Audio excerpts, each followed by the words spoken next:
పుస్తక స్వీకర్త అని మాత్రమే నేను అంటున్నాను. ఇందాక సుబ్బారావు గారు స్వీకర్తలు అన్నారు. ఎందుకు అంటే దంపతులు ఎప్పుడు కూడా, భార్యాభర్తలు ఎప్పుడు కూడా అర్ధాంగి అని అంటాం. అంటే శరీరంలో సగభాగం. కాబట్టి వివాహం అయిన తర్వాత స్త్రీ పురుషులు ఇద్దరు కూడా భార్యాభర్తల అనుబంధంతో ఒక్కటవుతారు. కాబట్టి వాళ్ళిద్దరి అవిభాజ్యం. కాబట్టి వాళ్ళిద్దరూ ఒకటే. కాబట్టి స్వీకర్త అని అన్నాను.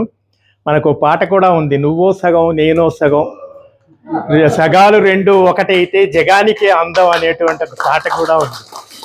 కాబట్టి అటువంటి గొప్ప దంపతులు, ఆదర్శ దంపతులు, ఆది దంపతులను తలపించేటువంటి ఆదర్శ దంపతులు. ఈ మాట ఎందుకంటున్నానంటే అది ముఖస్తుతిగా కాదు, వారి చరిత్రను చూస్తే ఇందాక దాస్యం సేనాధిపతి గారు చాలా బాగా చెప్పారు.